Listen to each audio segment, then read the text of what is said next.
Hey, this is Jonathan Goodman, and welcome to a special edition of the Online Trainer Show, where I talk to you about our upcoming, very exciting QuickCoach software. You can find more information at it at QuickCoach.fit. Now, this snippet, it's about 15 minutes long. It comes from the Solberg Performance podcast, where I was a guest, so thank you to Tyler for letting us use it.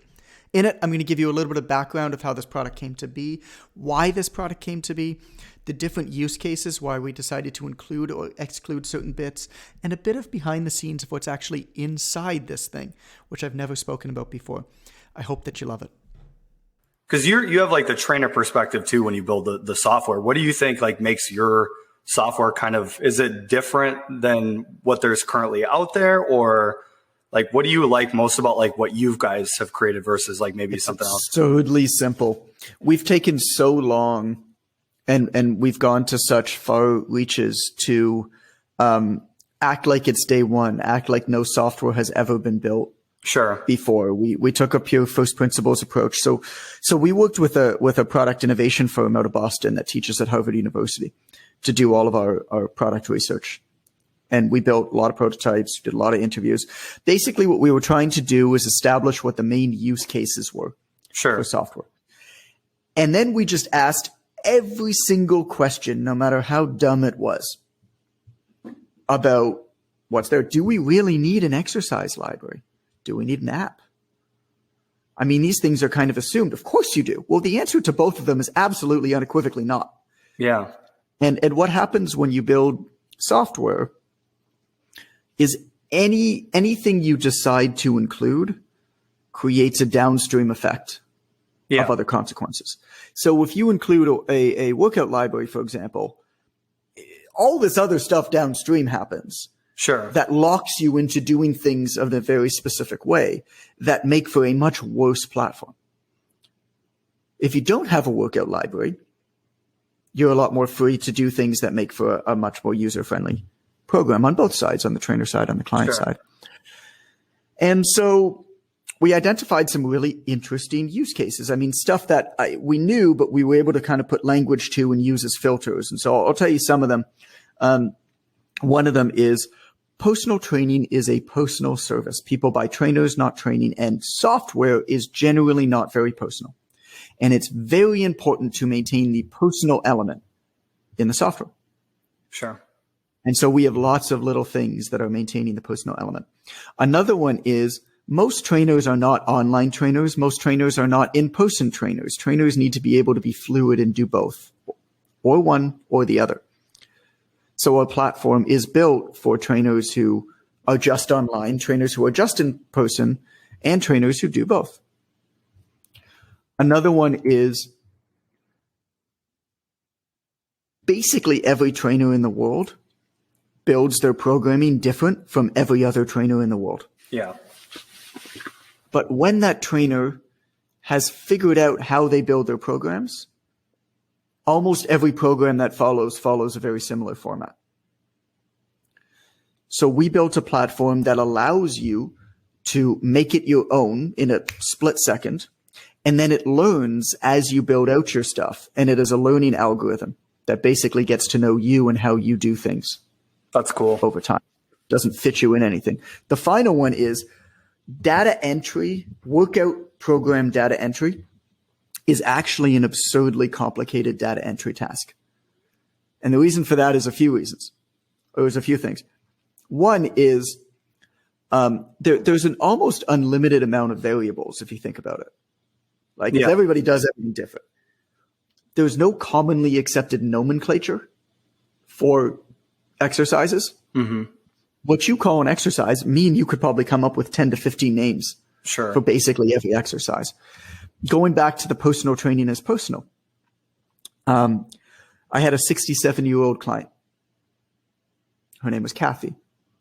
Kathy had never been in the gym before in her life. She came in to see me. I was teaching Kathy on one of her first classes, the deadlift.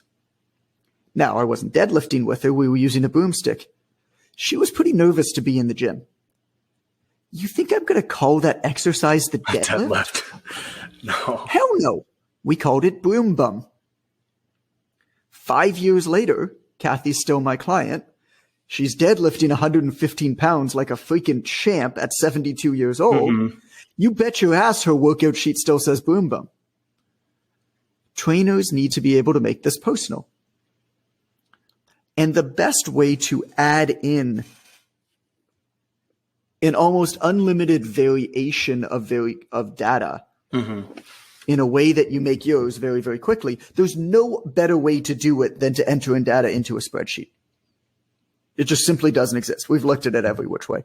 So spreadsheets, from a data entry standpoint, you cannot improve on. But they're really shit at representing data. So you enter in all your data in a spreadsheet. Basically, you go click, click, click. You select your variables at the top. The spreadsheet builds in real time for you. Yep. And then you type it. You type whatever you're doing. No clicking into tiny little boxes and dragging down and trying to think what the system is called an exercise so you can bring that one into it. And then, oh, I don't like the video of how they do this. So, no, none of that shit. You just type in what you want. Why is it more?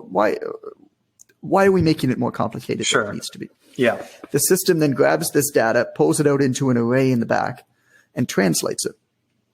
Translates into a beautiful user experience for the client on their phone, which is a browser-based experience where every client has their own page on the net. Yeah. So your page, if you get there soon enough, would be QuickCoach.fit/Tyler. Yeah. And then your clients' pages would be dash their phone number. And so they just log on, they see their workout, it's beautiful. The same data is also translated into a perfectly formatted workout chart that you can print, or the client can print. Yeah, so like you can use it on your phone or use it like physically too. Yeah, that's nice. Why is it more complicated than that? Right? Yeah, really. Like that's it. Like you've used Trainerize. Like Trainerize is brilliant. Yeah. But how much of what's in there is necessary? Do you actually need is necessary? Yeah. Well, and it sounds like just like being able to adjust the exercises for like each person too. That just sounds really valuable too, because that's so true. Yeah. You know, because you're working with different groups of people and they're going to call them all different things, like the nomenclature you're talking about. But that makes sense. Even like us professionals, I always use the example of like, all right, you've got two cables like this that you're grabbing, right? And you're doing basically a crossover, reverse crossover. Sure. What do you call that? Yeah, like you could be Mike Boyle's gym. You got like Mike Boyle's gym, like you have an X pull, or it could be anything. Wolverines, X pull, cable rear delt fly. I mean, you could come up with 20 names. Sure. So how the hell do you build any kind of HTML search tree? Yeah. That makes for a good user experience finding exercises. It just doesn't exist. Yeah. You can't do it. It's the reason why most software for trainers is really awful to use, because there's incredibly smart people who build these things. Yeah. It's because the problem that they're trying to solve, because of all the downstream effects that they've locked themselves into, is an impossible problem to solve. So everybody's trying to do it a little bit better than everybody else, as opposed to saying, there's no way to do this well. So why are we even trying? Yeah, make it more open-ended, like what you're talking about. Yeah. So do you feel like that's kind of like a good thing on the end of like nutrition coaching in that platform then too? Or is that kind of something that you would do in a separate platform, or can you still do that through your guys's platform as well? Nope. We're not touching nutrition. Okay. Why? Yes. Because I want to know why. Nutrition. Yeah. I mean, I will read you my exact answer. Let me pull this up. This is good. The guiding principle that we have for QuickCoach is simplicity, eloquence, and intuitiveness. Yeah. Like my litmus test for building the software is that it will not have a single tutorial video. Yeah. That's how intuitive it must be. Sure. And so we had to make some hard decisions. And so instead of trying to do everything most pretty bad, or simply just okay, we decided to focus everything on the one thing nearly all coaches need to be able to do, and right now can't do that well. Yeah. Which is the programming aspect. Sure. And it's, nutrition is such a unique thing to every coach, and it's so dogmatic. Yeah. And there's it's a complicated software problem for a host of different reasons. Yeah. That I don't think can be solved in a tool that's used by different people with different approaches. Yeah.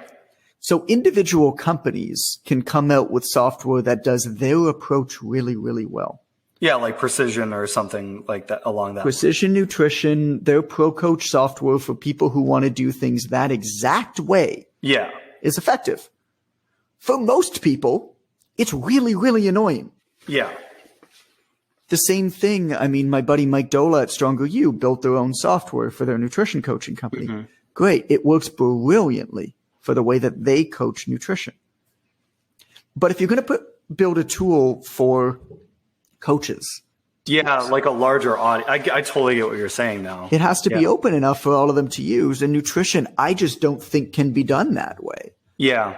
And so instead of saying that we do something and then not delivering on it. Yeah. We decided to just say, no, we don't do that. And if you really want that, totally cool. Other people will calculate macros for you. Mm-hmm. Yeah. Go on MyFitnessPal. Go. Yeah.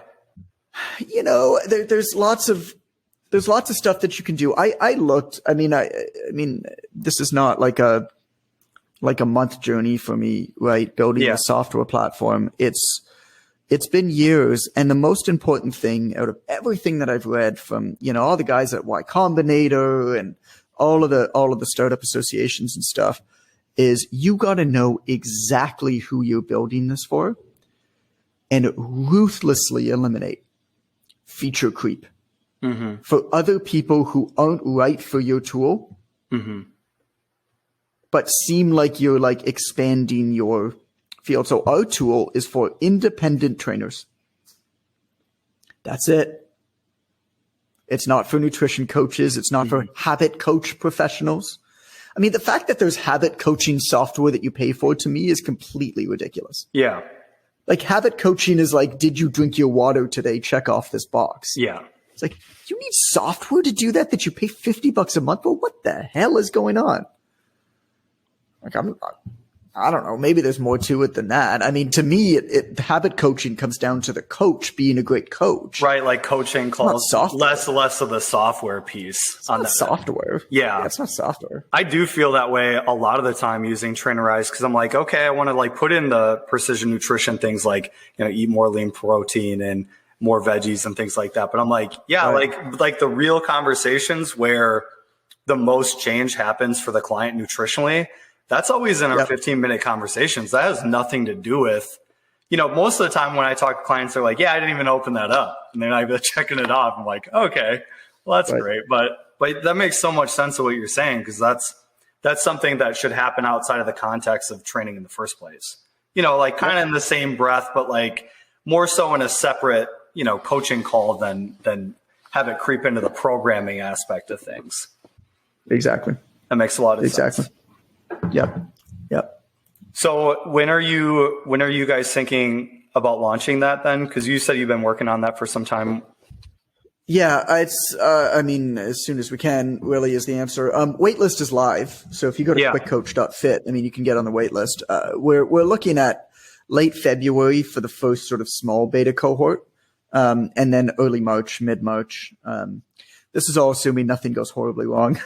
Yeah. Until then, which, our CTO, our lead technical person is phenomenal. And so, like I said, the product innovation team that we brought in teaches at Harvard University. Like, we take this seriously. Team. You got a good team. Our chief technical officer, Bill, he was the VP of technology for a company called CoinCloud, which, unrelated to fitness, this part of it, but for the last 3 years, he was in charge of building the entire tech infrastructure for a rollout of over 3,000 Bitcoin ATMs across the United States, which is arguably the most complicated task. Blockchain and things like that. Yeah. Oh, it's a nightmare, and like independent ATMs that need to be set up on a network, right? In addition to cryptocurrency. And this guy also co-owns a CrossFit gym that he built a tech suite for. This guy does it all. That's and awesome. So we got a good team on this. It's pretty cool. So he's our lead. I mean, we have a development team obviously, but he's our lead. And it's coming together really well. The code should be done in about a week, and then we go into design, and then we go into testing and basically try to break it every which way. And as long as that doesn't, take up all of our time and we find stuff that's like serious problems, then we should be on track. Hey, thanks for joining me and listening to a little bit about this upcoming, very exciting QuickCoach software. You can get on the waitlist at QuickCoach.fit. I hope that you do check it out. And when you do, I really hope that you love it. Thanks again for listening.